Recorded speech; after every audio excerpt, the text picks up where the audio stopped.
I have to be, you know, I have to give props where props are due. I really think UWM is one of the best artists now, visiting artists lecture series happening anywhere in the state. And let's take advantage of it. Spread the word.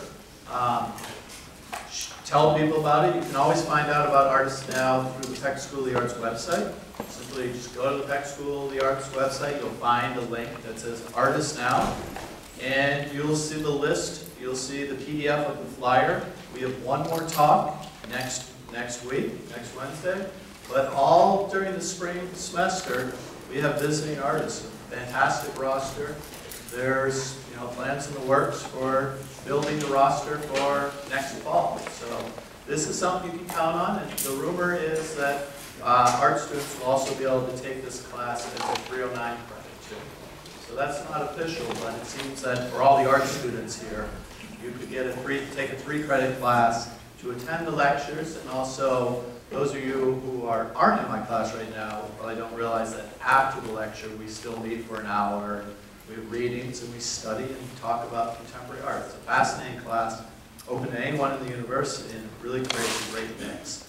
But it seems likely that there'll be an Art 309 class. So the art students should be on the lookout for that, because this is a fascinating series to learn about contemporary artists, to think about the work, and also to see how artists live, how they create work, how they survive. The subtopic of this class is almost the economy of the artist. And that probably makes a lot of sense for tonight, considering that our artists are dialoguing about money and so on. So let me give a heads up for next week, because next week is our last visiting artist of the semester. Just warning my students, we keep going in my class. We have a lot of great lectures planned and discussions. What's that? Oh, we have a reschedule. Okay, take that back. November 16th, we have another lecture. So next week is our second to last lecture. So all those, everyone would like to see another free public art lecture, November 16th. But next week, we have Iris? It's not Iris. Iris? Okay, Iris Eichenberg is presenting from Germany. She teaches at Cranbrook in Michigan. She is presenting a talk about her work. Her topic of her lecture is called Would I Be My Customer? And subtext of the talk is, in this talk, Julie Eichenberg asks, the work I like, the works I make, will the twain ever meet? We shall see. Great work all semester, and part of the best thing about this series is the discussion that emerges between the audience and the artist. So let's keep that up, and Josie Osborne will introduce our guest tonight.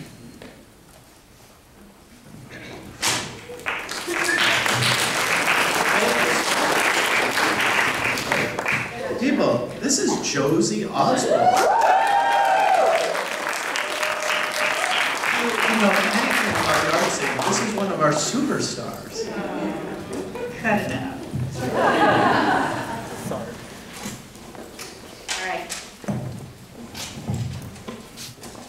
For those of you that are in the back, there's a whole bunch of seats open down here on both sides toward the front. So come on down. Don't stand there. That's not comfortable.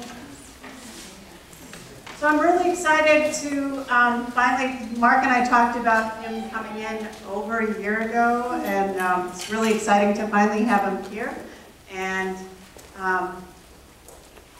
he's back in his home turf, because while he's now living and working in Brooklyn, New York, he is originally from rural Wisconsin, which I asked in my morning class if anyone knew where Edgar, Wisconsin is. Anyone?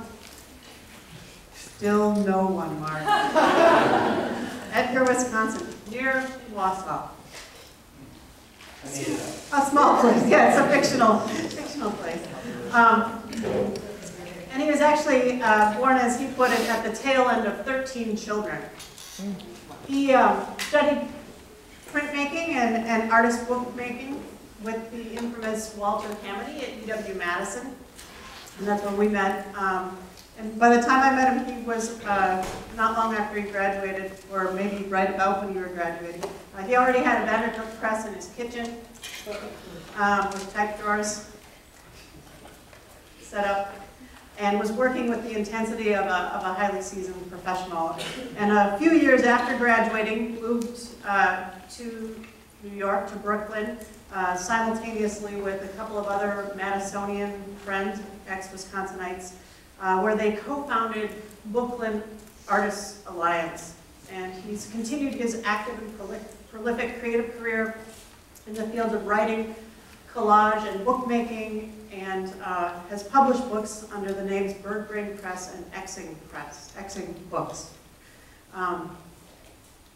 In recent years, his growing body of currency collage strives to turn the most ubiquitous piece of paper in America into things both bizarre and beautiful, and that's lifted completely from his bio. So, but his work is collected in dozens of institutions, including the Museum of Modern Art, the Walker Art Center, the Library of Congress. It's shown at the Metropolitan Museum, the Getty Research Institute, and the Smithsonian Institution, and he's represented by Pavel Zubak Gallery in New York and Western Exhibitions in Chicago. So please join me in welcoming Mark Wagner.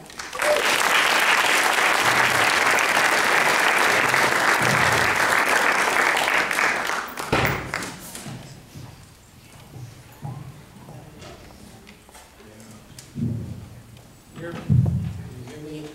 Back row, hello. Are you here? Yeah. Yeah. Awesome. Any questions so far? I'm Mark Wagner. I'm going to do a technological thing here, which I've been practicing all day. It's not usual that I use the computer for very much of anything. I'm going to start with stop motion animation that shows the construction of a couple pieces.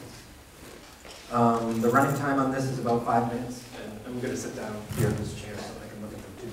Does it work up here? Is the microphone still on? Yeah. Okay. Tell it all. So all the currency stuff that you're going to see tonight is actual cut-up money. So what you're seeing there is a camera that I installed over the top of my work surface. It's taking one photo every minute, and it's playing them back at 10 photos per second.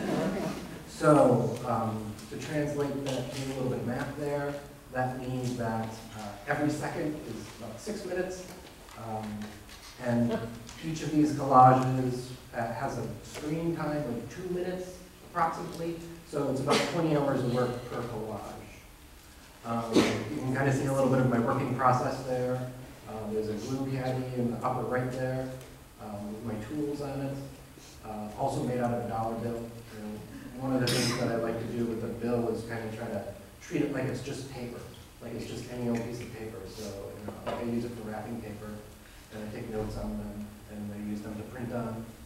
Off to the left there, you'll see a whole bunch of sort of pre-processed materials. Me and my assistant, Kat Glennon, have a sort of standardized way of breaking down the dollar bill so that when we're sort of in the throes of making the piece, we don't have to stop and cut out every little piece. So on days when we don't feel particularly inspired, we just break down dollar bills. And so that box in the lower left there is the dark lines box, and you can see the ovals from around Washington's face, and some of the line work from the outside of the bill, which ends up being used like drawing pretty much. Sometimes I think of the collage as in terms of other media that it's like. Sometimes it's like mosaic work, and sometimes it's like drawing, and sometimes it's like painting. It's not any of those things. Explicitly, it's collage, but it borrows from all of those other medium at one point or another.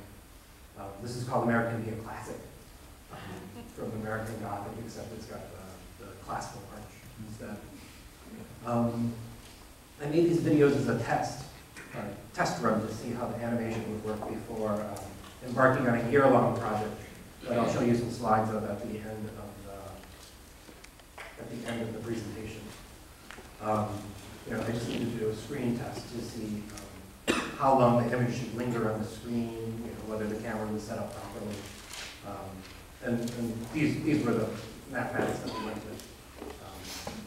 10 frames a second works very well because you can sort of have an appreciation of each individual photo, and at the same time get sort of an overall flow.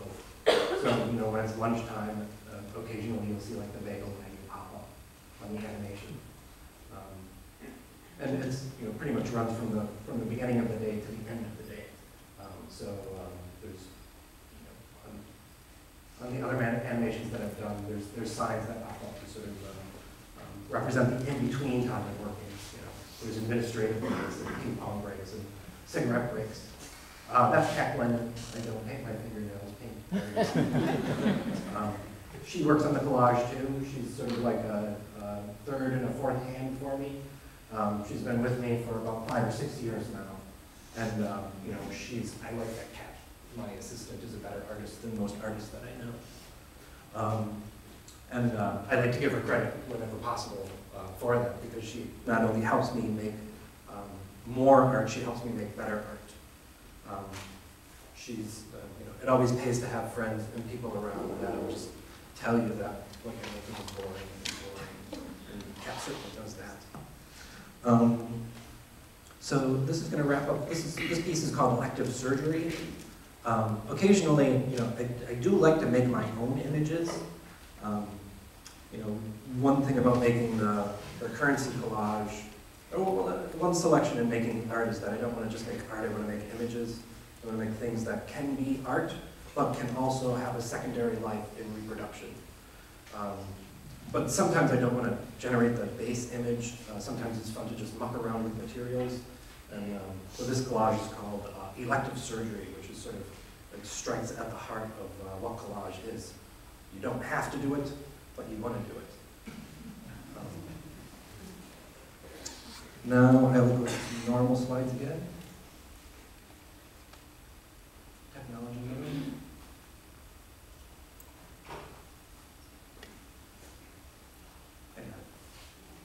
Oh, no, Josie.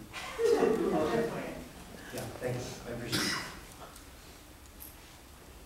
Oh, 2 clicks, left and right. There we go. Okay.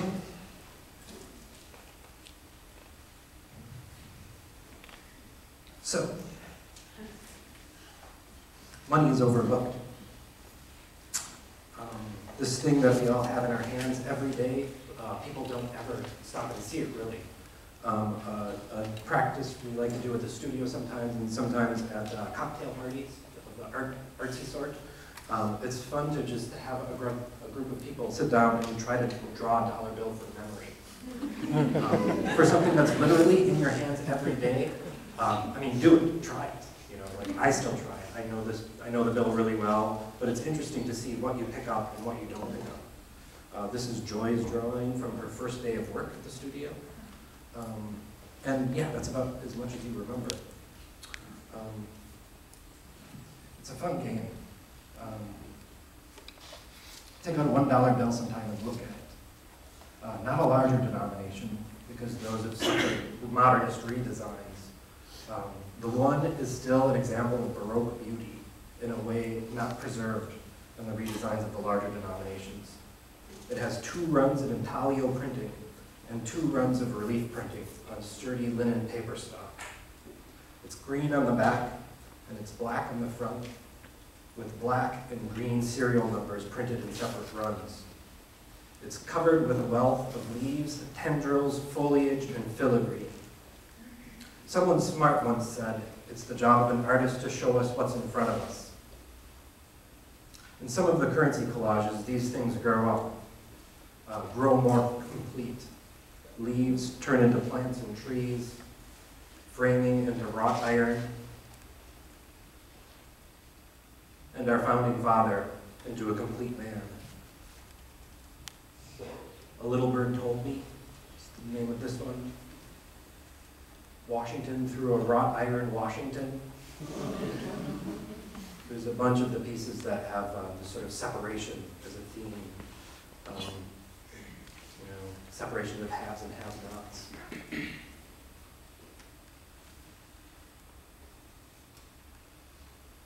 This one is called Offshore Accounts. The alleged cherry tree incident. hedging your bets. This piece is itself sort of a parody of the design of the dollar bill, as though the whole bill had sprouted up. So the elements are kind of in the same place, but the oval that's around Washington has grown into that arch behind him. The Treasury seal has grown up into that big green tree in the right place. And the Federal Reserve seal on the other side has grown up into a matching tree. I like it when the pieces are as self-reflexive as possible. When the material of the making is, the subject is related to that material. I'm working with a couple of my writer friends on these, and we're working on an artist book version that takes some of the usual suspects of the plants and sort of classifies them in a sort of mock Linnaeus system. So I'm going to read just a few of Mike McDonough, the writer Mike McDonough's money plant descriptions. The Cornus Smith Corona. In the first 2 weeks of April, this hardy dogwood blooms plastic spools of adding machine ribbon, impregnated with black or red ink. Both kinds of blooms exude a musty odor which attracts nearsighted bumblebees with green visors. The Megapolia pickpocketus, commonly known as the hotel tax. Since this plant grows in poor soil and cannot feed itself, its flowers are actually spiny leaves covered with a coarse Velcro that snare the billfolds of passing tourists. It then sucks out all the cash in plastic, leaving the leather behind. Each variety has its own official seal. The Gucci Glossum Grande. This showy but surprisingly sturdy, pouch-like orchid has large petals made out of patent leather and is often seen growing at Nordstrom's. The Costas Mucho de Nero, a close relative of ginger. The flower's spiraling petals reminded gardeners of the Wheel of Fortune. It symbolized the cult of Vanna White in ancient Greece. Mostly grown in South Africa, the roots of this plant can be ground into a highly prized saffron-colored spice that was so important to the European economy that it launched the age of exploitation. The Coffea starbucensis, aka the Grandicino latte. An attractive bush that produces better muffins than coffee beans, and sweet sap with several levels of milk fat. The bark peels off into those neat beverage sleeves. Grows best when exposed to cool jazz and Wi-Fi frequencies.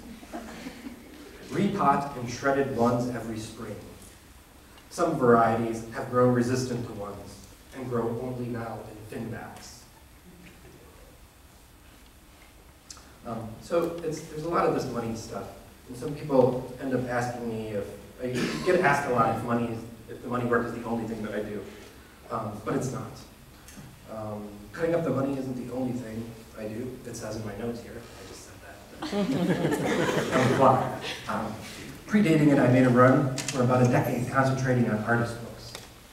Divergent, small edition, and one-of-a-kind objects with room for both art and literature and the convergence of the two. If you folks aren't familiar with the collection at the Golda Meir Library up in Special Collections in Maxiella, I'd certainly encourage you to go and, I was employee of the month for a long time, working by myself.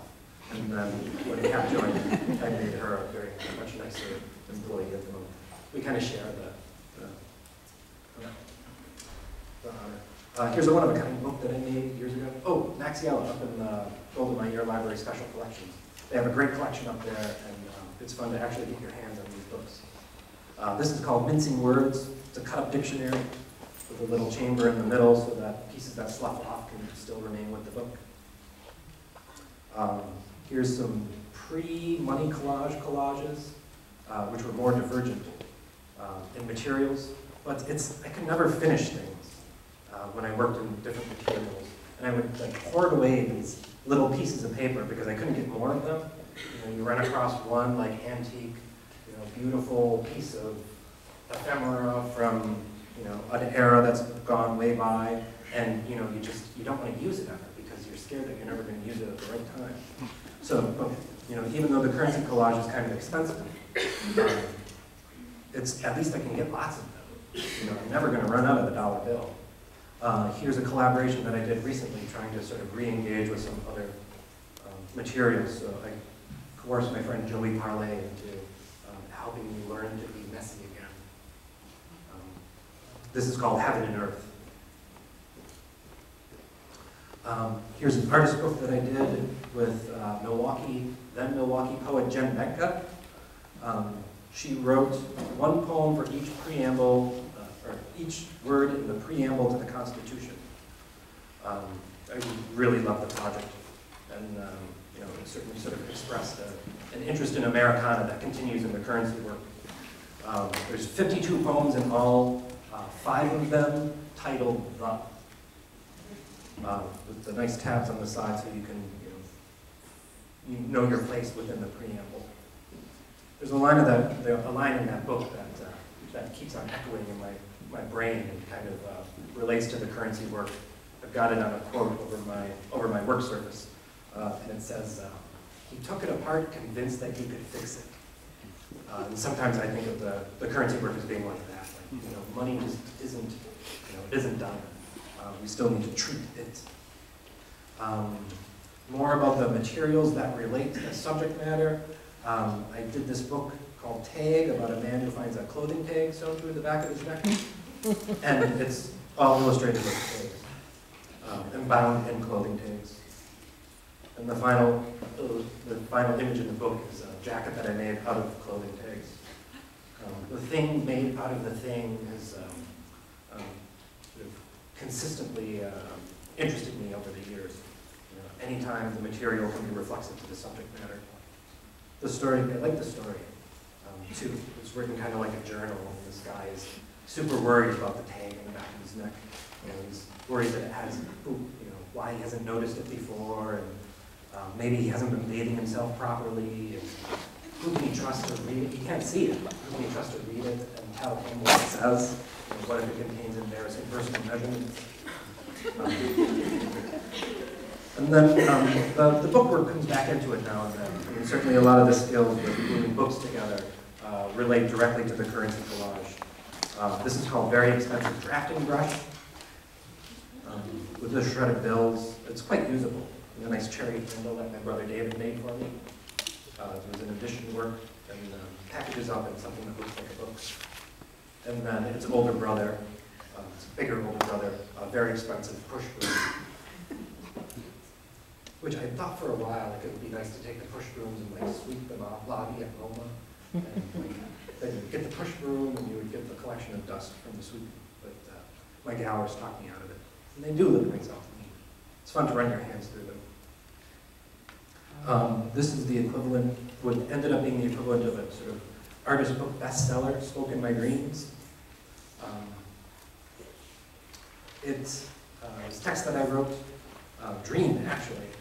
I almost just copied verbatim from dreams that I had about cigarette smoking. Sort of mooning about the aesthetics of cigarette smoking minus the health risks. Which, it kind of treated mortality as something in it. But directly prior to using the currency, I used a lot of Camel cigarette packages. So each of these books, it was an edition of 70 that I made of Smoke in My Dreams, they all have the entirety of one single cigarette package that's interspersed throughout the book, including one piece that's sort of glued underneath the back cover of the book. So I was, if you know smokers, if you're a smoker, like you have all this packaging sitting around, you have great gobs of cigarette boxes and soft packages. So my friends who smoked Camels, they just saved them for me, and I did this kind of work, sort of collaging the bits together, erasing bits with other bits, and it got a really strong reaction from the Camel cigarette smokers. And the fact that it's a classically designed box that hadn't changed in like 50 years, I think they've fucked it a bit now, and it doesn't look good anymore. But at the time, it just had that sort of timelessness about it. And I was like, oh, well, what are other popular pieces of paper? And that's really kind of where the money work started. I had no idea where it was going when I started it. The first pieces that I did were all just single bills. Some of them have vaguely, suggested titles. This is called the Princess and the Pea, or the Prince and the Pea. Can't remember. Pennies on Your Eyes. Those are 1943 pennies. They were made out of steel during World War II. For the Love of Money. It was all sort of Photoshop-like work, but sort of proto-Photoshop. Soft Money. Some of these were like the bookworks where they were built into, sort of internet objects that you would open up and be propped on a shelf. They kind of related to folding bills for your wallets. This is one where it's just strips removed from one side and glued on the other side, so Washington is facing the wrong direction, the other direction. And the text that's, this note is legal tender. Note is legal tender. All the letters in note is legal tender ended up on separate strips of paper. And reversed, it sounded like Latin. Rednet Lano C. Eaton. So that was the title of the piece. That went into a box, and it's sort of my shredding of the money on one side and the sanctioned shredding of the money on the other side. That's money that's available from the Bureau of Engraving and Printing, shredded rejects from bills. Spare a dime. I like how it looks like a fried egg. And the bubble. Dividend, or divide end. And then this is the sort of a key piece in the development of the work. Again, I had no freaking idea where this stuff was going. I was happy with what I was making. But it's funny how you start on a path and to just do some experimenting, and then years later you're like, oh wow, that's where it all happened. This is, I call it circulation, and it's still just $1, but just twisted around and stuff like this. The pieces are still in order. Like you can kind of see the bottom of the bill on the inside and the top of the bill on the outside, but making that white noise, I was like, oh, well, you can make images out of this stuff too. And so this is sort of the first figurative piece that I made with the currency fortune teller.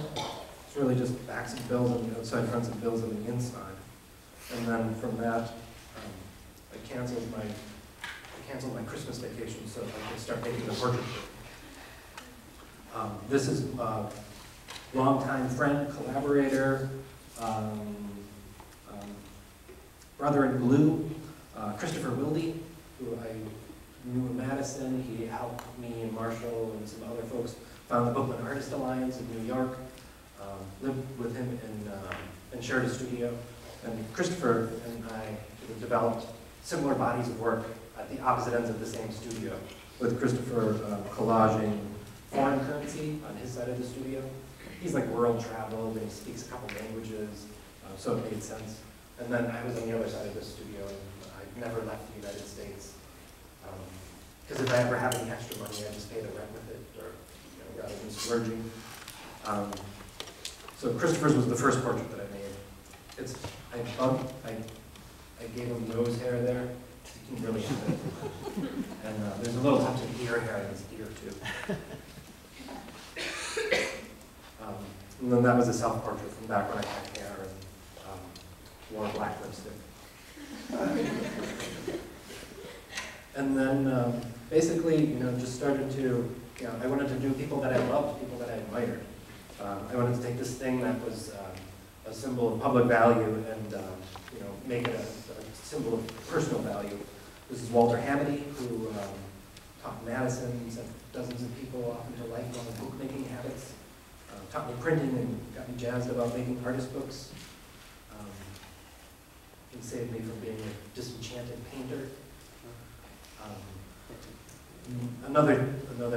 I like doing Americana figures too. There have been lots of portraits of Washington that I've done over the years, little ones and big ones. This was the first one that I did, so it looks a little bit ham-fisted. This was called idolatry, because of the text at the bottom. This is my gal, Amy, somewhere in between a wife and a girlfriend. Collaborator, she helps me out. We collaborate on a lot of the publishing that we do, publishing poetry, and we are at opposite ends of the same studio now. And this is called Girl in the Pearl Necklace. There's sort of a large version and a small version of the same wallpaper that you can see in the mirror versus the wall. Marxism was a study for a larger piece that I want to do called You Bet Your Life, which is the name of the game show that Groucho Marx used to be the host of. And then I like to do, because I've been doing so many portraits, I like to do things about portraiture too. So Money Lisa, kind of had to do this.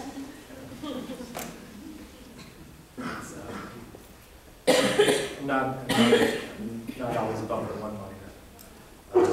And I certainly like her work, that's funny. And I love it when people laugh at the stuff. This I made in the first dip of the double dip recession, made during the Great Depression by Grant Wood.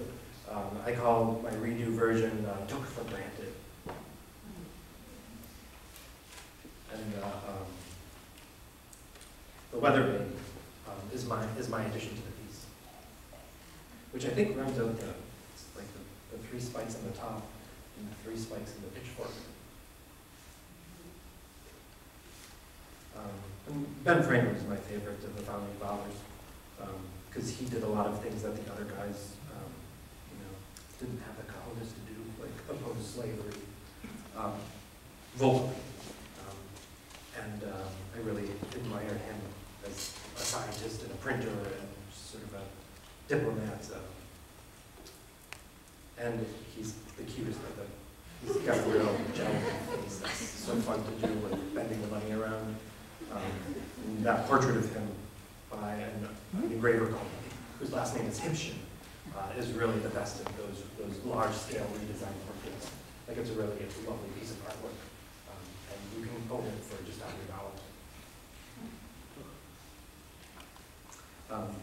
And then, again, with the portraits, I sort of have to do the king of portraiture, Chuck Close.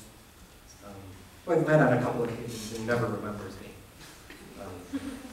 I was sort of a minion of one of his minions, working on a couple projects.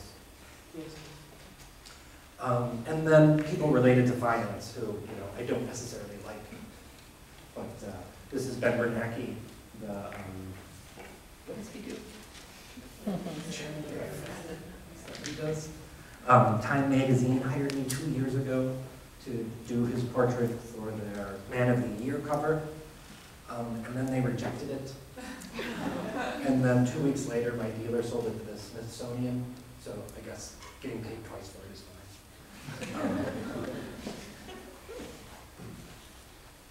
And there's a Washington that I did very recently called Hand to Mouth. Kind of the mood of the pieces really fluctuates with the economy. I've noticed happy pieces in happy times, and then sort of pieces that implicate in other times. Circulation and projection. Like I love all the terminology that goes along with the current with talking about money. There's lots of nice poetry in it. And then those two words, the 2 ways of depicting the heart, like the anatomical heart with the diagrammatic arrows, and then the diagrammatic heart with the actual arrow. I like that play, and then those 2 words match up with the concept of the Valentine's heart, projecting your like onto someone else, and circulation, obviously. I like how the text goes to the image, goes to the material, and there's a whole bunch of leapfrogging that goes on. At the studio, we've been working on a list of money songs, and the list is probably about 300, 400 songs now. We just keep a big. Anytime anyone can think of a song that's about money, that's about poverty, that's about wealth, or that's about endeavor. We added to this list, and it's my dream to have an iPod that just has those songs on it. The titles are great. I made a selective list of those titles and maintain the alphabetical order. So I'm just going to read them for you. Money songs. All that money wants. Big Rock Candy Mountain. Big Spender. The Ballad of Jed Clampett. Can't buy me love. Everybody's got nice stuff but me. Everything is free for the love of money. Hi ho, if I were a rich man. I'm in the money. It's all about the Benjamins. It's money that I love. It's money that matters. It's only money. Lawyers, guns, and money. Material girl. Minnie the Moocher. Money. Money. Money! M-O-N-E-Y. Money changes everything. Money for nothing. Money, money. Moving on up. Pay me my money down. Pennies from heaven. Putting on the Ritz. She works hard for the money. 16 tons. Small change. Take the money and run. Taking care of business. Tax man. We are in the money.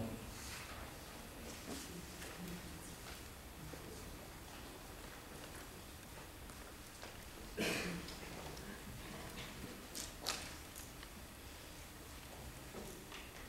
keep a list of language people use to describe money too. Sometimes it's useful as titles, sometimes it's just a jumping off point to rethink all those issues in the same way, or in a different way. It's a way to make, we're constantly after a way to make the intangible concepts more tangible through the work. I say we because it's me and Kat and Amy pitches in thinking all the time. Psychiatrists and exorcists will both tell you that the first step in dispelling the demon is to name it, to summon it forth from the vagaries of the haunting dream. And lots of people have haunting dreams about money. I've got a ruler tattooed on my arm for using. This is a piece change, spare change. It can be hung either way, so depending on how you feel that day, it can be the hand that's giving or the hand that's taking.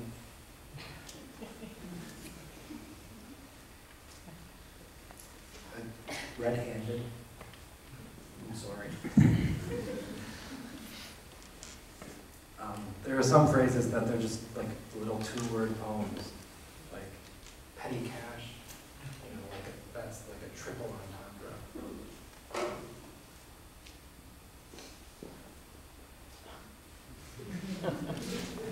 Takes a little bit.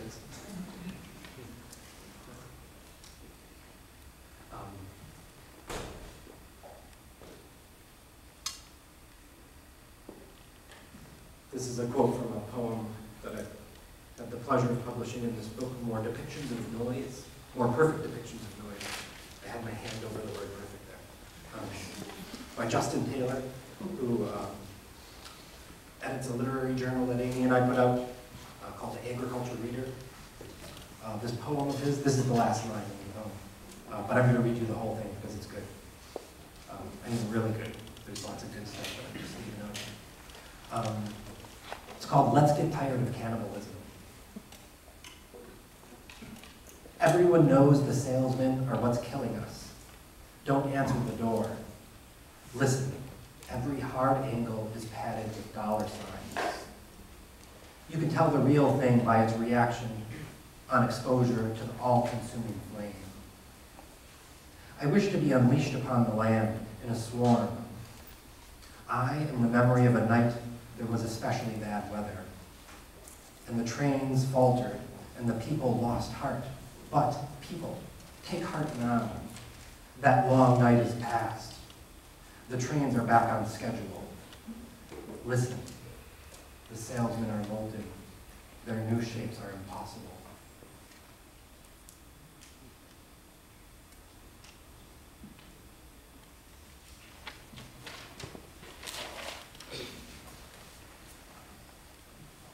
I did a small series of pieces that were UPC codes from items that in their time and place were equal to money. This is a Camel cigarette pack, UPC code. My dad was in World War II, and we have letters that he wrote to his mom, and in post-World War II, everything on the black market was valued in terms of cigarettes. A motorcycle, according to Kurt Vonnegut in Mother Night, was worth 3,000 cigarettes. A prostitute for a night, 20 cigarettes. You know, coffee, X number of cigarettes. Salt, and I think there's a couple other things on that list maybe to be made, but haven't been made yet. Buying the Brooklyn Bridge.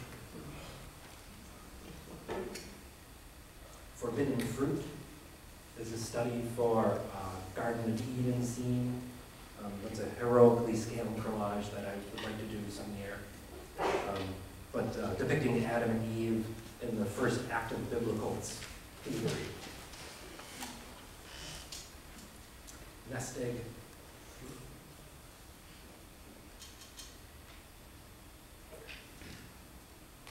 I don't think this one has a clever title.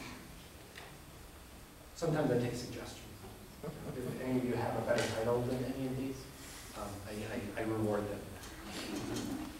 I've got an email list of friends who, when I finish this and don't have a title for it, I email around to them and then take the best titles from them.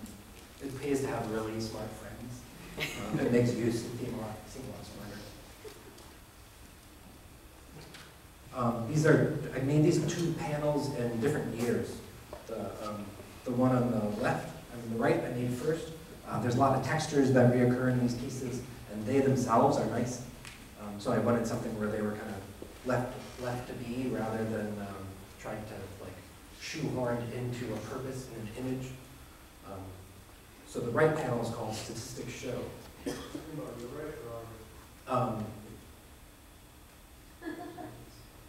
I would say stage right if it was my right. It's which is an issue that comes up in just a little aside. Kat and I work at desks that are next to each other, and Kat is always complaining because I give her stage directions when we're talking about a piece. And she accuses me of projecting myself into my materials too much. Statistics Show, and then its accompanying piece made 3 years later is Power Lines Converge. And together it makes like a newspaper headline. Power lines converge, statistics show. A newspaper man would never write, statistics show power lines converge, because they're burying their story. I think I had a note to talk about something else. My notes say, a lot of this work is trying to answer, or at least address the question of what money is. And it's a tough question. You know, really, I only have a vague idea. I've asked some really wealthy people what they thought money was, and they don't know either. We know what it does, but we don't know what it is. And it bugs me a little bit. It certainly intrigues me. And even when you come up with one answer of what it is, there's other answers waiting around the corner. I suggest everyone takes an economics class. And if you understand anything, please give me a call. I know for certain that money is a chit. Money is a kind of measurement. Money is a claim on resources. Money is sometimes a commodity. And money is certainly a very small piece of debt in circulation. It's something that the government owes us. Peter Spaniolo calls money the ultimate social institution. It's a universal medium of exchange. Prior to it, so the story goes, and this story is doubtful itself, but prior to money, mankind bartered. They exchanged in units of weight instead of counting. For centuries, coins were valued for the weight in metal that they carried. That's why a pound of dimes, a pound of quarters, and a pound of 50-cent pieces are worth approximately the same value, because those sizes were determined by the quantity of metal in each of those coins. Then, for a period of time, paper stood in for metal that was held at some central location. They made paper money look good with engravings of portraits of people that we trusted on it, so that we too would trust the money.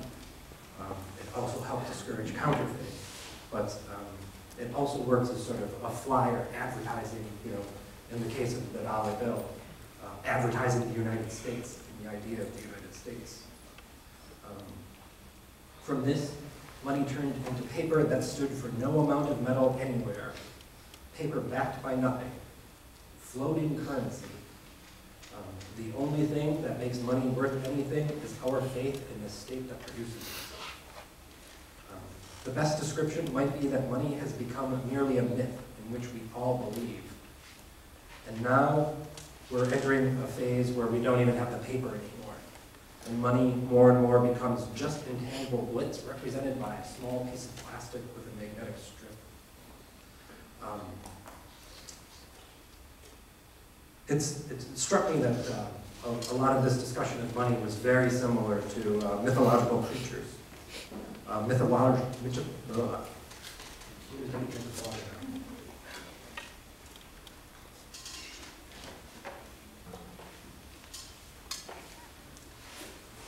Mythological creatures bear a lot in similarity to money. These two are powerful and dangerous creatures. In a way, they are the first collage, the budding up of elements of one animal with those of another. As a culture, or as multiple cultures butting up against each other, we agree upon their forms, but they too do not exist, except in our imaginations. The mermaid here is named after a quote from Shakespeare's Tempest, full fathom 5, which is it's a lovely quote. It's about a drowned sailor. Full fathom 5 thy father lies, of his bones are coral made, these are pearls which were his eyes. Nothing of his doth remain, but does suffer sea change into something rich and strange.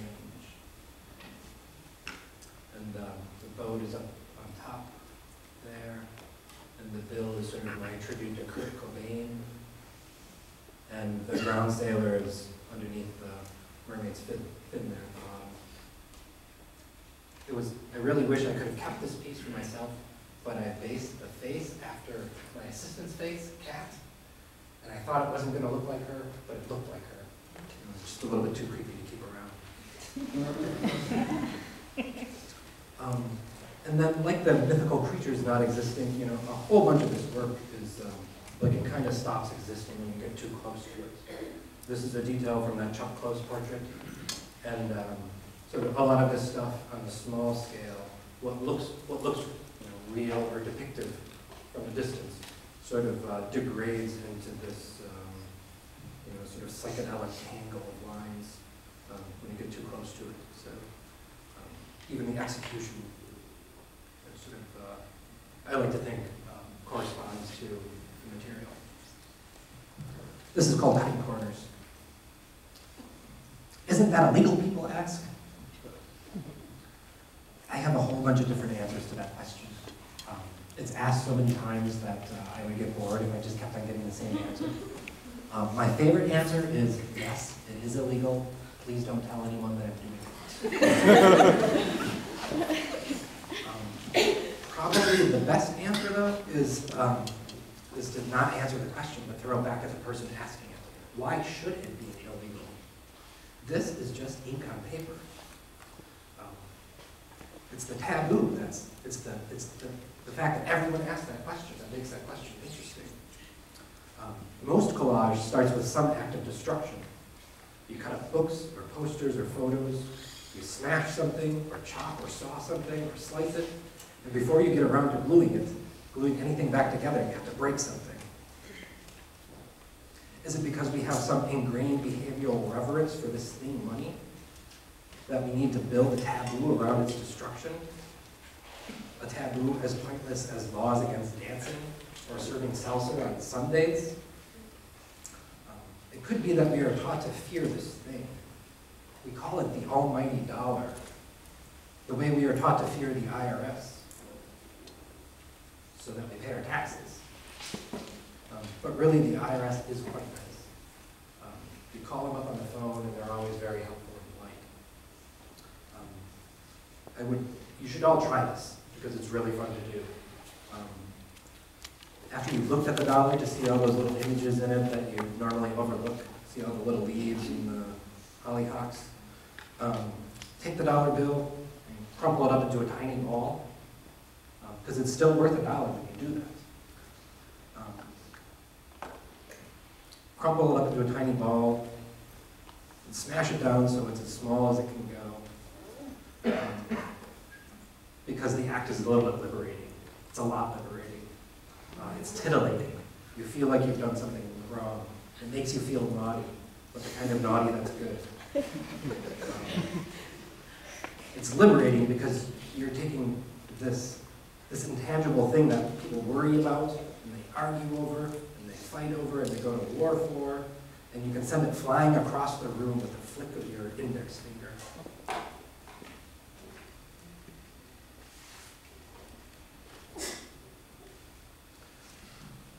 There's lots of allegorical scenes involving, George Washington sort of has to, for a lot of this work, play the role of everyone in it. This is called Lost in the Woods. This is called Concerned Citizen. He's a good figure for that because he was such a quiet man, a sort of man of action. I think he's known for not saying anything at the Second Constitutional Congress. Until like almost the very end of it. He almost kept quiet so that people could project upon him what they were thinking. This is called Numen Lumen, which is Latin for guiding light. Waiting to close the deal.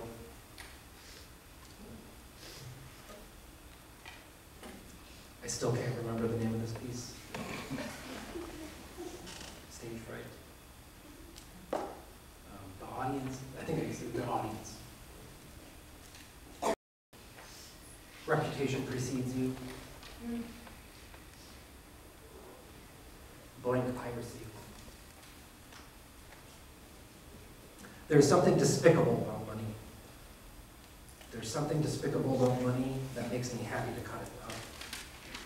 Maybe it's the way it has usurped the word value, or maybe it's how pervasive or promiscuous money is. Like Einstein's equations relating mass to energy, money seeks to measure everything. Measure time in the name of yearly salary or hourly wage. Measure weight in the form of a pound of flour or an ounce of gold. For all debts public and private. Be it the cost of a home, the cost of a gun, the cost of a heart operation, the cost of a work of art. It's the world through money-colored glasses. Bout. Small fry, which is a study for big fish and little fish.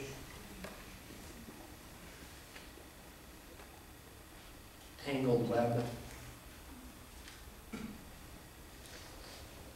Scorpio. Fit for a king.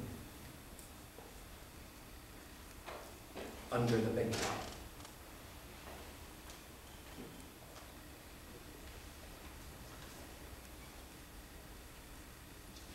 This piece predates a bunch of the slides that I've shown so far. I've been making the portraits of people's faces. They were approximately 8.5 by 11. It took me approximately 30 hours each to make. And I thought when I was making those portraits that I had really done something. I kind of thought that I was hot shit. Because I was putting so much time into them. 30 hours into this one, this much room. And then I went to the Met, and I saw an exhibition on tapestries. from I don't know when and from I don't know where. But in this room, there were like 5-yard by 4-yard pictures, fully formed. You get up close and see the knots, what they're making, and you read the wall text, and you know, they were worked on by dozens of people each because people would die and other people would take over where they had left off. And people would work on figures and others would work on backgrounds. And you read the text, and you know, like one worker working an entire month could get like a square foot and a half of one of these things done. So I left the net and I thought, damn, I'm freaking lazy. And so I started to bump the scale up, and this was the first bump. I tried to just make larger faces, but the line work on the dollar bill really lends itself to a life-size face. The oval around Washington very naturally becomes line work around the eye and on the cheek. Bigger, and it was just getting diluted on the little image parts. So I stepped up the framing. This was my then girlfriend at the time, Heather. I call it Fortune's daughter. And I thought, you know, since people are always asking how much time this stuff takes, how much money goes into them. There's lots of kind of accounting questions that were surfacing about them. I built in an audience for the piece. It says the audience down there. Little faces down at the bottom, just in case no one wanted to see it. So that it added some friends. This was very early in the explorations and making the flowers that you saw earlier. I took all the source material and the notes for making this. Heather said it was okay if I showed this as long as I made it PG-13. But I took all the notes that were left over from the making of it, and all those got packaged into sort of a volume, which I should have brought. That serves as an archive for the piece, and is actually, I consider it part of the piece. It's not the collage and the collage's archive. You know, they're sort of like two different manifestations of the same thing. And this was the first collage that I kept great records on. So I tracked every hour of time that I spent on it, every quarter of an hour of time that I spent on it, and I counted the number of scraps of paper glued down. And so at the end of, you know, I worked on it off and on for like 3 years. Leftover scraps of material. I would get lazy towards the end and sort of not dissect bills fully, but just like steal pieces that I needed. And so at the end, I could get nice, clean statistics for this piece. 446 hours of labor, which is 11 work weeks, and 12,390 scraps of paper glued down from $200 bills, and you know, other statistics like average surface area per piece showing. And in this way, also, you know, be able to generate a realistic price based on labor. And then it's my goal to, you know, in the pieces where I do this, to make all of that transparent, display all of this along with the piece. You know, this piece really doesn't finish until someone buys it, and I stick the sales receipt in the back.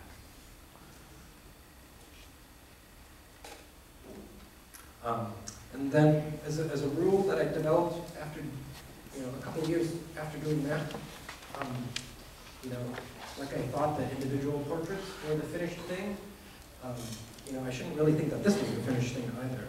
So you may have seen it on posters around campus, but I made a Statue of Liberty that's in scale with Washington's portrait on the dollar bill. So it's 1/11th scale to the actual statue. I don't like calling it the Statue of Liberty though. I like calling it the Sculpture of Liberty, because statue suggests something stayed, and at the time this was built, it was so not stayed. It was revolutionary in construction, monumental. It's a harbinger of modern architecture. It's really the first monument that hangs rather than stands. And it's the same technology that supports every building, larger, taller than 5 stories. The piece is so big that I actually couldn't put it fully upright in the studio. So we built a little inclined platform to show it on. And then it can really be displayed in a whole bunch of different ways. Like all of the pieces, it doesn't have to be assembled. You can just let the mind assemble it and line panels up. The panels remain individual, they're framed individually. And then for this piece, like Fortune's Daughter, it kept sort of strict records on the working process.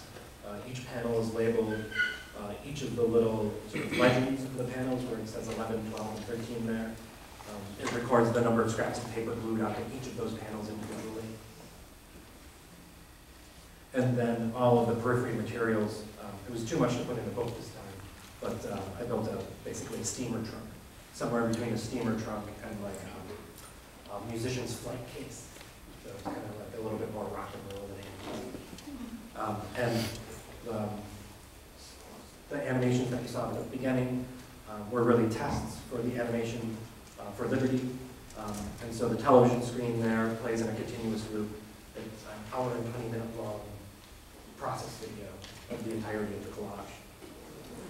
You see, sort of the lighting is bad in this photo, but that's a model of a spiral staircase mezzanine, which would be sort of my ideal way of viewing the piece, so that it could stand fully upright. Viewers could see it from a distance. They could walk up a spiral staircase, sort of mimicking the spiral staircase inside of the sculpture of Liberty itself, and then be on a mezzanine platform and be able to see the details at the top, where there's plenty of little hidden text and stuff. And then, if someone chose to, if an institution chose to, they could unpack all of the notes. I think there's like between 300 and 400 separate notes, and put them up for an entire process show to show off how bad of a drawer I am. And then I just tacked a few very recent slides at the end here. It's a continual process to keep myself interested in this stuff. I like to keep the thread of the exploration going, but push it in new ways. So this is called red tape, and it adds flat letterpress printed red paper and some larger scale bills that I printed letterpress. Make that scissors in the foreground. And this is a wallpaper pattern that's all collaged. The repeated pattern repeats, but it's just repeated collage elements. It's not made and then duplicated. And that's built into an actual portion of the wall that has a functioning outlet socket. I'm toying with the title wall power for it. But not sure. And that sort of concludes the talk, part of the talk. Question and answer part of the talk, starting now. Yes.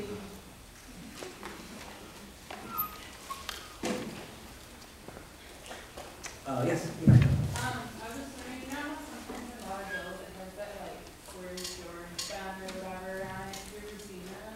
Oh yes. Yeah. Are you interested in that at all? Have you ever looked that up?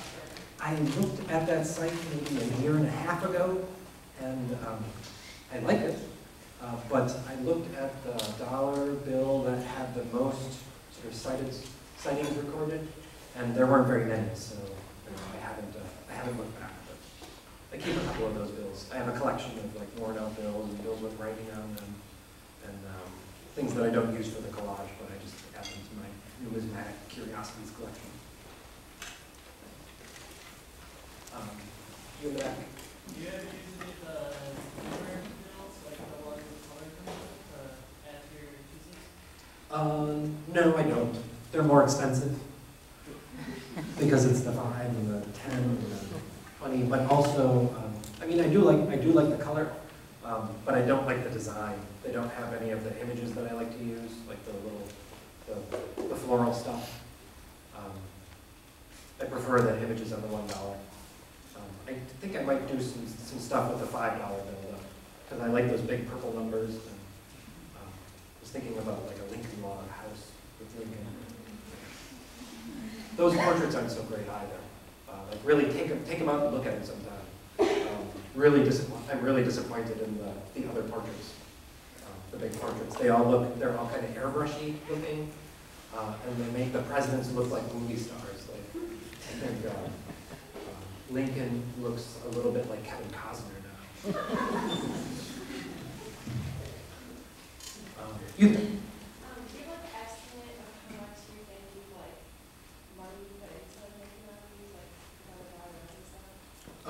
Yeah, I write off the dollar bills that I use on my taxes every year. So, yeah, I keep track of that. Probably like $2,000 a year we're up to. You know, when I do let some of the accounting slide, like I put aside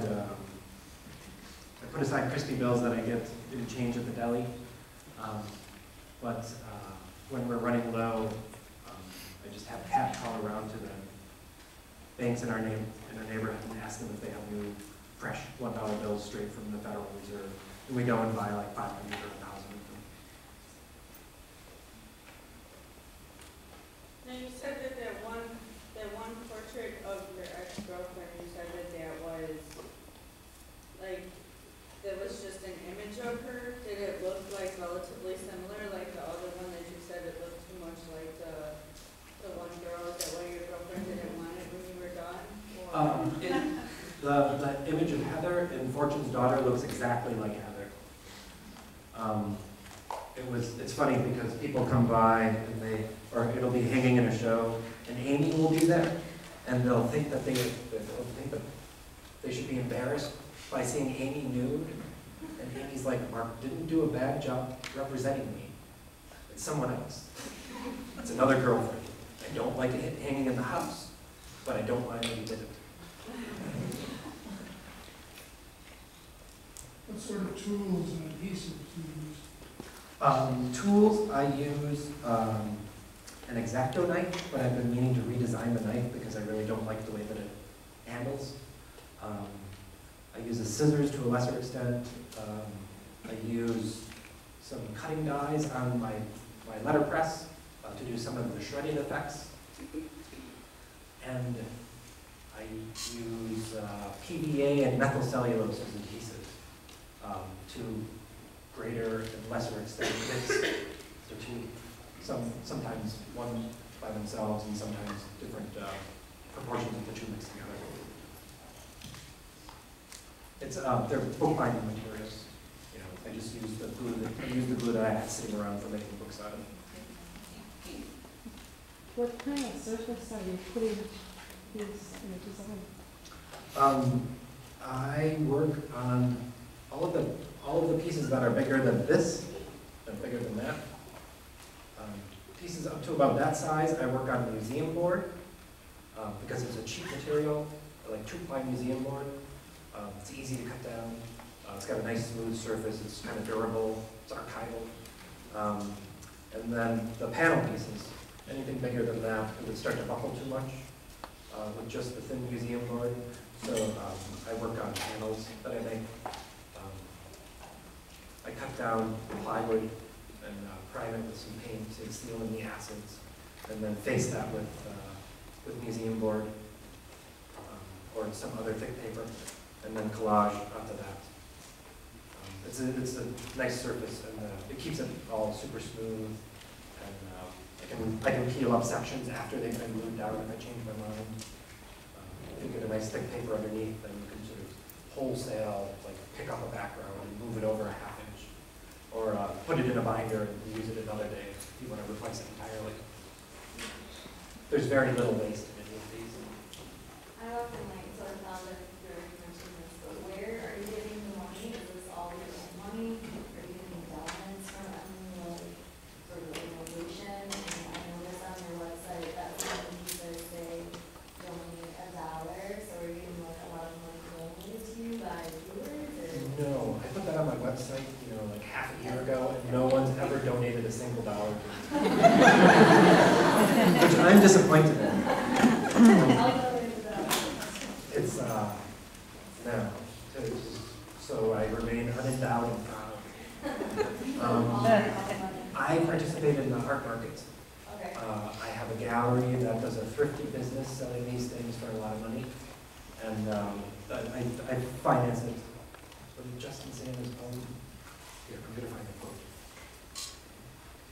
You can tell the real thing by its reaction on exposure to the all-consuming flame of commerce. He didn't write of commerce at the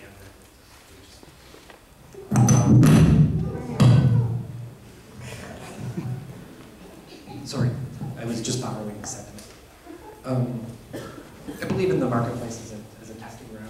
You know, I think grants and funding is great, but I've never personally, like, I don't know that world, so I don't engage in it. You know, I make stuff and sell it, and then use that to, it's basically buying materials. It's not a lot of expense.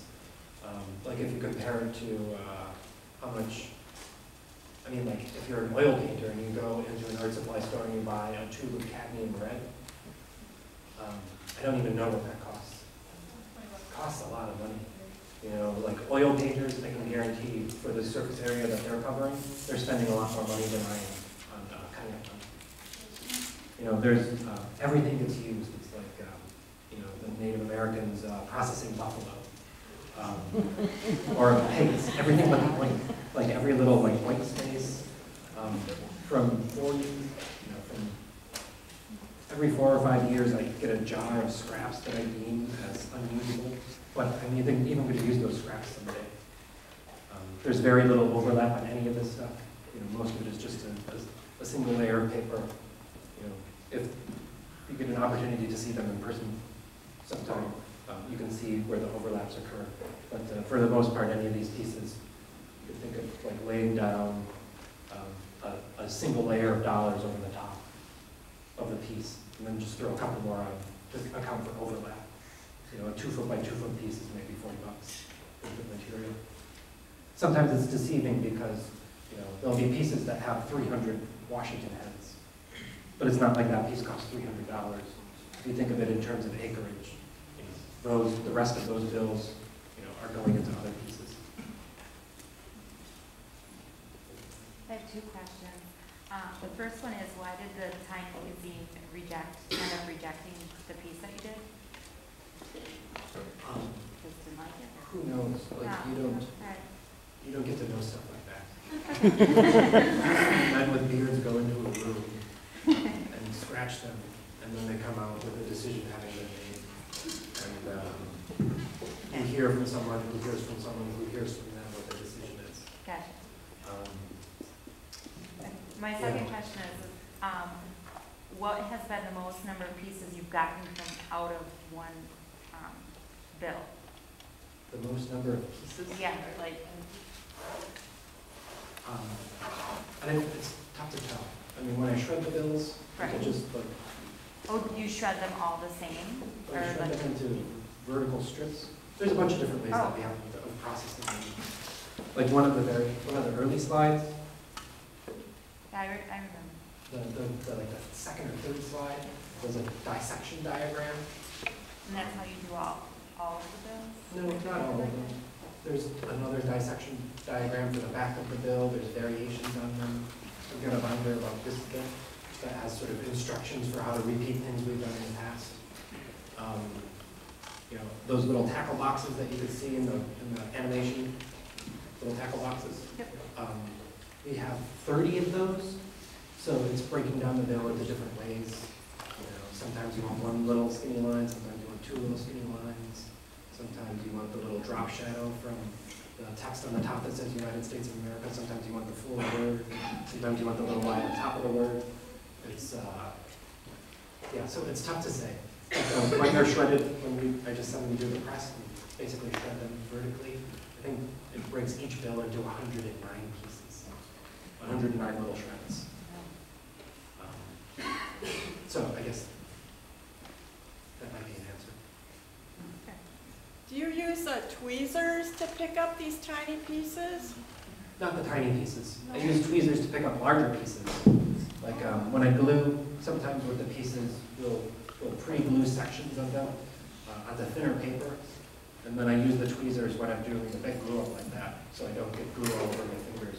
But the tiny pieces, you just stab them with your X-Acto knife, and you turn them over, and take glue in the back, and drop them into their final resting place.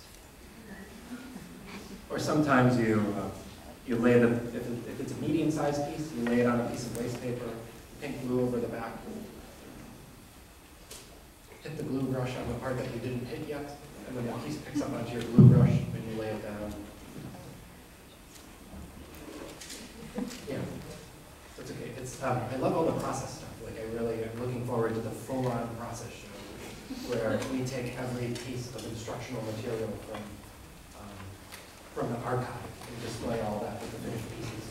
like in every show that I have now, I try to include some sort of source material.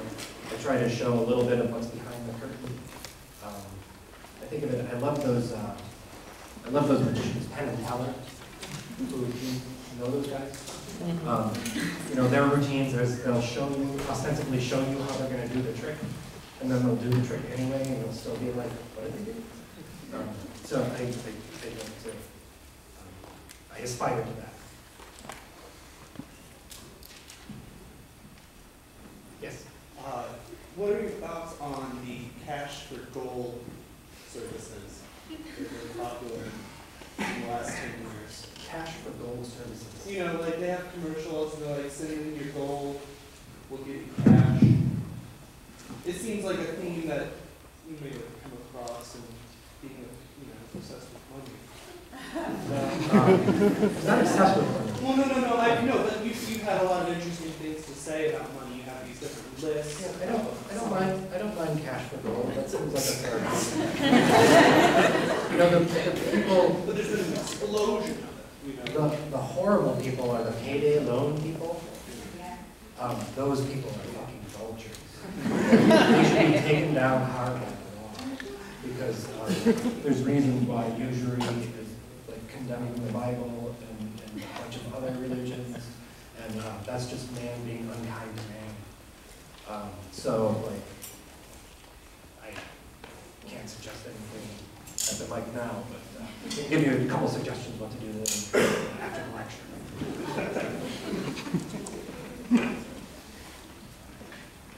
You're very specialized now, and is that your long-term intent? Is this going to be your thing, or are you just doing this because you decide to move on? That's a good question. It's a question that I'm not sure the answer of, and it's certainly an issue for me. It comes down to practical matters. I used to make a lot of different art, different kinds of art, and it's tough to not make something that's going to sell. And there's people that are interested in acquiring this stuff more often than they're interested in acquiring my other stuff. So it's a little bit, the breadth of this work is certainly made possible by the people buying it. A piece like Liberty was, impossible to make if I wasn't connected up with the collectors for it. That piece took me an entire year, and a woman bought it before it was done, which allowed me to do it. But then there's, I get impatient. Sometimes I'm bored. Sometimes I feel like I'm in a rut, or I'm doing the same thing over and over again. It's a definite pitfall of the art world that, practitioners need to kind of watch out for.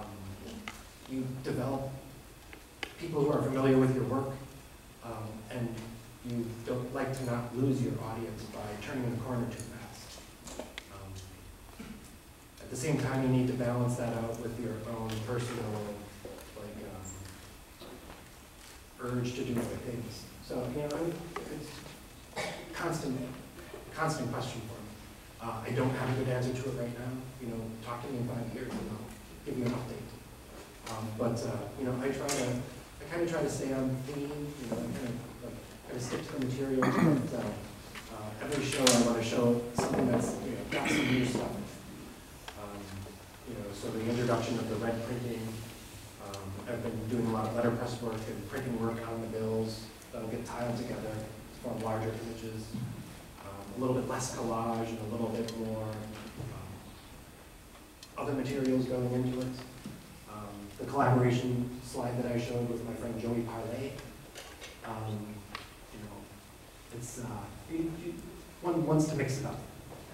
There's part of me that wants to go into the studio and not do currency work at all. But then, I don't pay the rent. And so that's what kind of keeps on steering the ship back in that direction. It's not just one rudder, unfortunately. I kind of wish it was. there's lots, yeah. I wish I could clone myself. I wish there were 6 of me, and I could do all of the things that I want to do. So, is that a good enough answer? How long have you been doing the currency work? Since '99. It started off as just one of the things that I had afoot amongst artist books, and writing and other kinds of collage. And kind of when I got set up with the gallery that I'm working with now, with UWM, I've been with him for 6 years, and as soon as he started selling it, then it kind of took over. As soon as I started to see a larger reaction to it, then I started to discover more of what it could be, and really, yeah. Since then, I spent about 4 years where I basically only did currency collage. Now I'm starting to scratch some other areas that aren't appearing here on the slides, but doing some other print work and drawings. Have you ever considered doing anything three-dimensionally? Or Yes, I do plenty of stuff three-dimensionally. with the money collages? The push brooms, and the drafting brush, that's three-dimensional. The bookworks are three-dimensional. I did some sculptures for my last show that I had Washington heads cast in bronze and little wooden buttons for them. I call them Oompa Loompa size Washingtons. This wall is certainly three-dimensional in nature. It's, that's a mopboard at the bottom. It's got a backside. It's got a place to wind up the wire on. Yes, so I do lots of three-dimensional work as well, and want to do more. It stops being, it satisfies a certain urge, the three-dimensional work.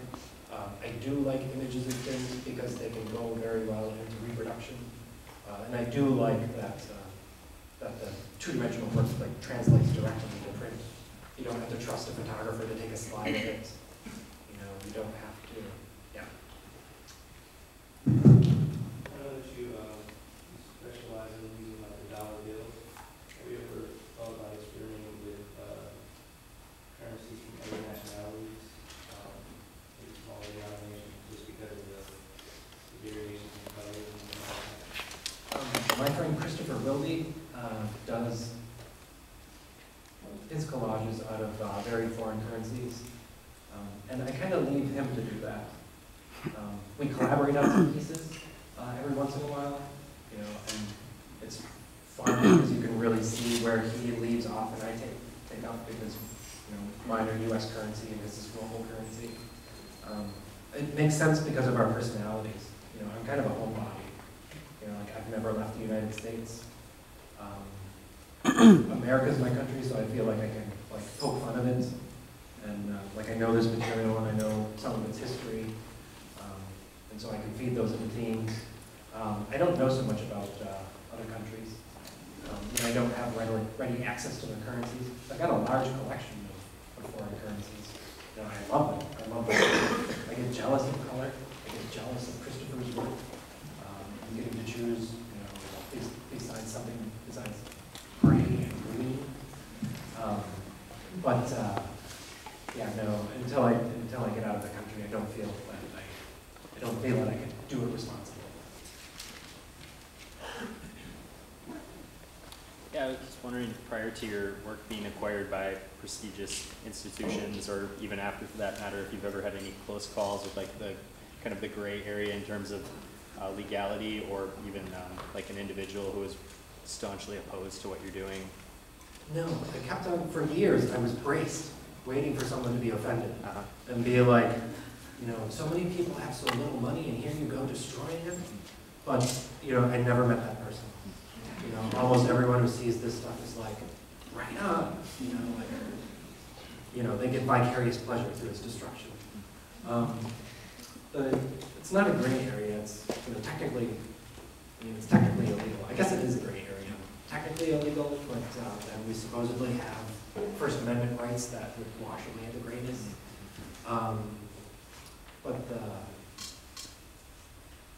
Yeah, I've never had any problem with that. I've stopped worrying about it. Obviously they know that I exist and that I'm doing this. My gallerist has met with the art curator from the Federal Reserve. The Smithsonian have that Ben Bernanke up. They don't care. And in fact, it's actually, it's profitable for the US government to have people take money out of circulation. That's why the Bureau of Engravings promotes numismatism. The Mint, the federal Mint, in pitching the whole state quarters thing, in their proposal, they wrote that into their budget, how much money they would be making by grandmas taking quarters out of circulation. And it's an astoundingly large number. It's a big number. For that they cost them 5 cents to make each of those coins, and here my mom has set aside like 10 full sets of them, and that's basically profit for the U.S. government. Every dollar that you use is a dollar of debt they don't have to pay to you, because that's what our currency is. It's monetized debt. I don't know if you mentioned this or not, but has there been a more, a higher demand for your work since the recession, since, images of money are being used a lot more in the media?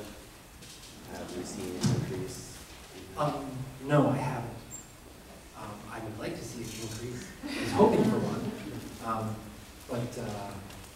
don't know. I don't keep such close track on, month-to-month financial crisis. My show this summer is so like shit. I would hope that more people would use the imagery, because there's so much writing about economics, and there's positive images and negative images, but yeah, I get approached maybe 5 or 6 times a year, but images will be used, on an economics textbook, but yeah, not a huge demand for it.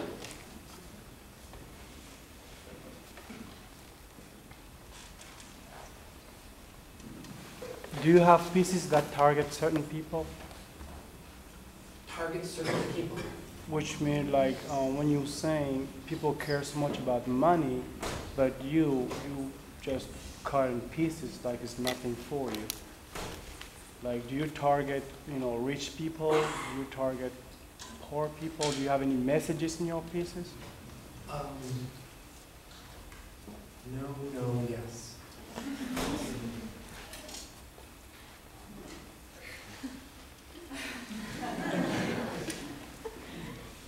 I don't.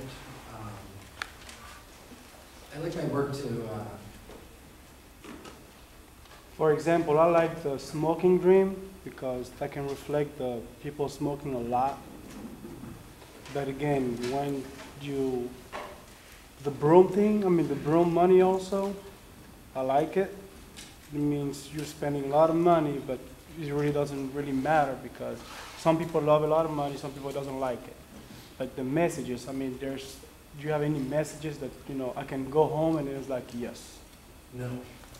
That was one of the no's. Or no, no, that was a yes. Messages, yes, but not specific messages. I'm trying not to slow the meter. If I wanted to say something and have it be cut and dry, then I would just say it. And to address the audience, it's my goal to try to appeal to as big an audience as possible, all the time. That's one of my central goals as an artist. I don't want to make artwork that just appeals to an art audience. I like the art aficionados to have something else to think about, but I also want my mom and my aunts who are not art goers to think that it's nifty.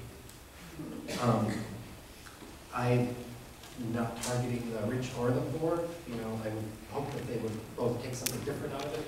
I would hope that I would make them rethink, what's going on. I hope that, you know, some of the rich people who end up with some of the originals, you know, that makes them rethink, you know, this thing. Or makes them rethink, you know, a disparity in that thing, in money. There's images that treat that. But messages, you know, there's things that I intend for one piece or another, but it's I make art because I don't want to boil that down. If I want to boil it down, you know, like slogan, then I'll just say that I'll just use the words. So.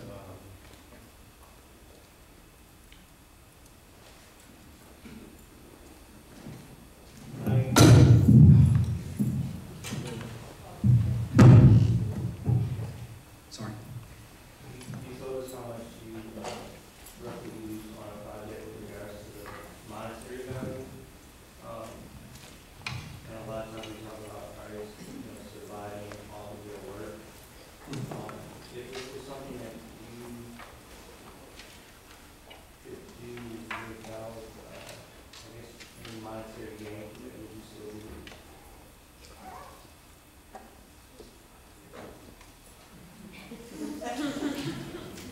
Yes. I mean, if I had my healthcare paid for and I was assured of having a place to live. Right. And you could agree with sustain yourself outside of actually being an income off of your work itself, would you still do it? Just have like the desire to do it? Yeah, sure. I mean, I like to be active and make things. You know, I didn't get paid when I was a kid, but I love doing drawings. It took me a while to actually make money off of my artwork. And I like doing it then. You know, I make plenty of things that don't sell, you know, and enjoy the act of making.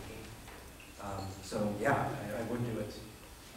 Making money off of it means that I can sort of get further along, because that means I can do it all day long. You know, I don't have to go off and, you know, do some ridiculous job. You know, sort of full steam ahead. Which is, you know, I highly recommend for, you know, folks who are thinking of art in their future, that they try to think of a way to make it remunerative.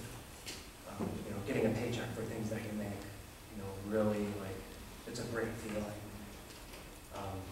And getting that sort of affirmation that people value it. And then, you know, just that thing, if you make money off of it, then you can spend more time at it, get better at it.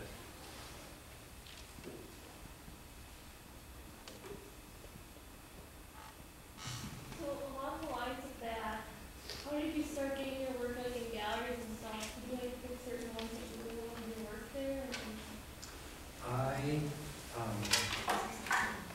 It was Brooklyn that got me started. The Brooklyn Artists Alliance, which helped distribute artist books for a number of artists that got started, me included.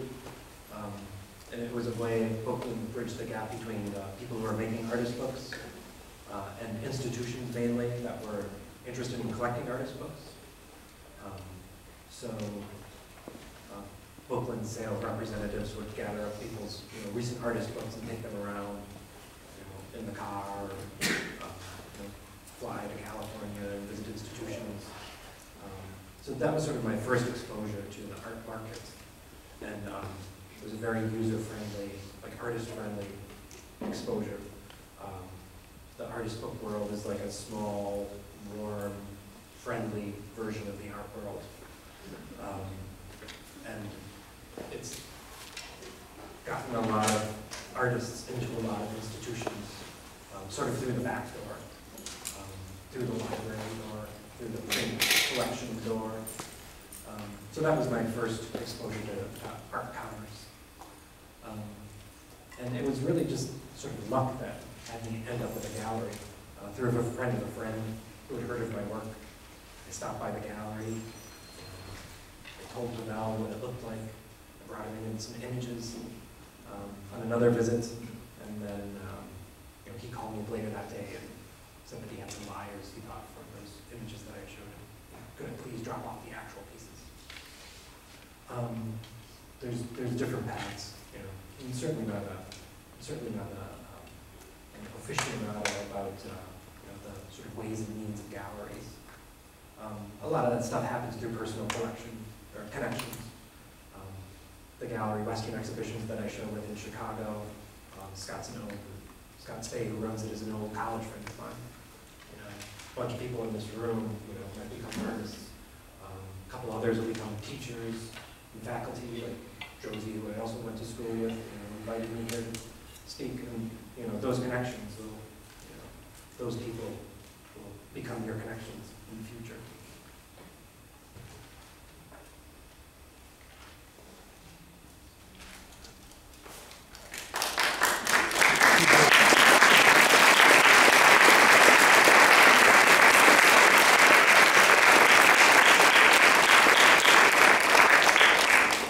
I did see one more hand go up, but you could also come forward, and the artist will be here for another 15 minutes. I'm just being conscious of people have to go back. Thank you all for coming. Thanks for having me.